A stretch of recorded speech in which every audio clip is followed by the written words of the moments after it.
guys, and welcome to this week's Mental Monday.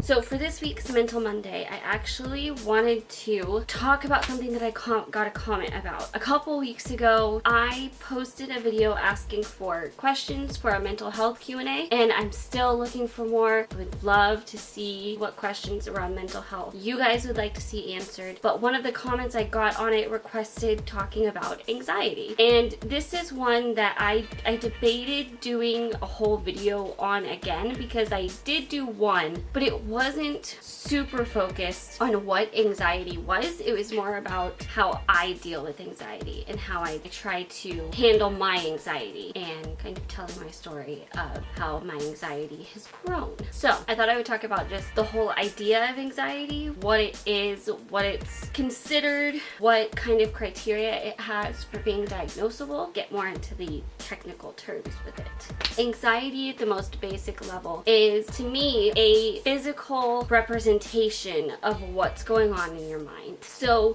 while some physical representation of mental health can be seen in almost every mental disorder or mental health issue, anxiety takes a very particular and unique form as far as what the physical attributes of it look like. So anxiety, it's commonly just deemed worry and overwhelm, and while those are true, it's also a racing heartbeat. It's also higher blood pressure. It's also rapid breathing, which can turn into hyperventilation if you were not able to calm yourself down. Most of the time, you don't even know what brought it on. There can be a trigger that you had no idea where it came from, and it was just your stopping point for, I am too overwhelmed. I know I usually experience anxiety in the form, or I usually experience anxiety out of my brain having too much to do at once. I am constantly, my brain is constantly going a million miles a minute. I am just that type of person. I'm constantly processing something, thinking about something.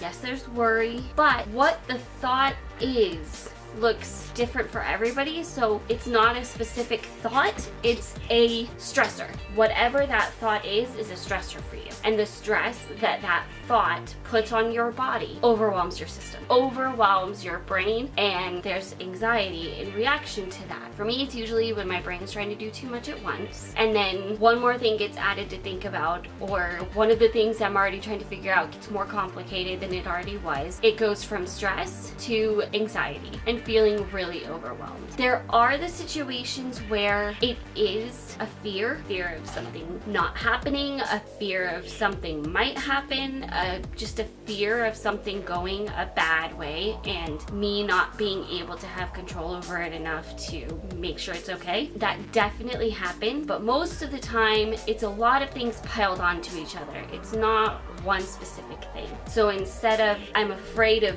this and that's giving me anxiety, it's more, I have all of these things piling up on me that I don't know what to do with. At least that's what it looks like for me. I know it can look like a lot of things for a lot of people, and when your brain gets to that point, your brain function lowers. Your brain and body cannot handle that. That usually means, and that usually leads to, for me, jumping to worst case scenarios. Well, this is gonna go that way, and that's gonna go this way, and I'm not gonna be able to get this done, and it can take many forms. That's just usually where my anxiety ends up coming from. I've never been diagnosed with anxiety. I have just noticed I've had way more anxiety in the latter years than I ever used to. And the way I have tried to combat it is praying through those moments, definitely. If you are a Christian, I have experienced that working, and that being what I need to do to nip it in the bud right there. There's also breathing techniques where you can slow your your breathing back down, get control over your breathing again, and calm yourself back down. There's also exercises where you can try to re-ground yourself where you're at when you are feeling that anxiety, feeling out of control and overwhelmed.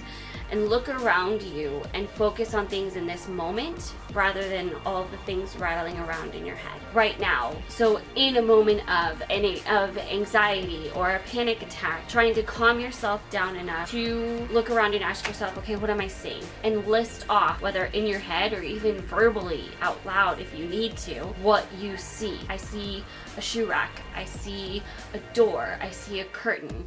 And then you go to, what do I hear? I hear the computer running. I hear Max eating his food. Then go to, what do you smell? Do you smell anything? What are you touching? And re-grounding yourself to what is actually in that moment. And that can kind of get your mind off of those other thoughts. And it can kind of get you out of that lofty headspace and into a spot, into a state of mind where you can actually feel like you can grab onto something and you can feel a little more secure and stable and feel the ground underneath you instead of feeling like it's all falling out from under you.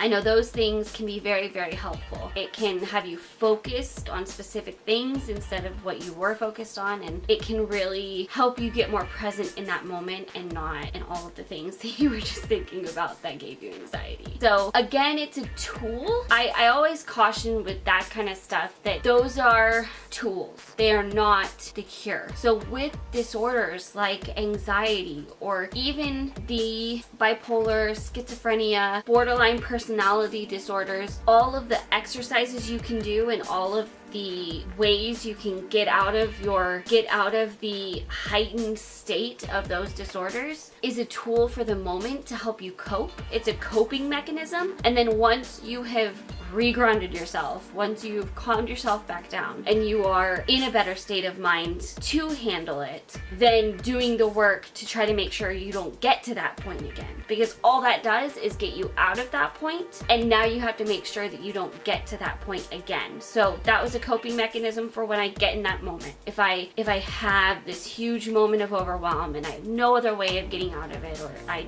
just need something that works. And then when you get out of that moment, being able to then go back and say, okay, what are coping mechanisms now? Or what are things I can do now to not let myself get back to that area? To try to avoid getting into a spot where I get anxiety. If I can. If there's anything in that I can control, what can I do to give myself a better chance at a healthy moment and not having anxiety over things? Or what can I do to try to stay ahead of mood swings with bipolar and not get to the point of being in a manic or depressive point? They're really difficult goals. They are not easy, and none of the struggles with any of the mental health issues are easy. But you have to know that you are worth it. You are worth fighting the anxiety. You are worth getting through that moment. And so use these tools to help you calm yourself back down and re-ground yourself, and then maybe make those a habit so that when you even start feeling yourself go towards that mindset again or get to that level, you can automatically start doing those things so that you don't even get to that outrageously overwhelmed state. If that made any sense. I hope it did. I hope that was helpful. Those techniques are really ones that have helped me when I've had anxious moments, when I've had moments of anxiety, even when I felt close to panic attacks. If you watch my other video in anxiety, you'll know my story kind of with it. A little brief synopsis is I've always been a worrier. It's just something that was passed on through my family. And so I had both almost a genetic predisposition to it on top of environmental learning of being a worrier. And I never had anxiety though until my brother died. And after my brother died, worrying went to anxiety. And I had probably a couple years where I really, really fought it. Now I have to say I feel a ton better with it after struggling through it, after working really hard on figuring out why and going to God with it a lot and just processing everything I needed to process for why I was having those anxious moments. And a real testament to using the tools and then doing the work. And that is the whole basis of mental health and seeking help from a mental health professional. So I really hope this helped you guys. I hope it gave you something to try. I hope it works for you. Let me know if it does, or if any of you have tried this to help your anxiety. And if you had something else that really helped you, leave that in the comments below. If you want to share your story of anxiety, I would love to hear that in the comments below. And just start a conversation of how to deal with anxiety, because I feel like everybody deals with anxiety quietly. And it is not. It is something just like every other mental health issue that just breeds more and more if you leave it in the dark and don't acknowledge it. So I hope this helped. If you've liked this video, give it a thumbs up and share it with everybody. And if you are not already subscribed to my channel, click the screen and subscribe. And I will see you guys tomorrow. Bye.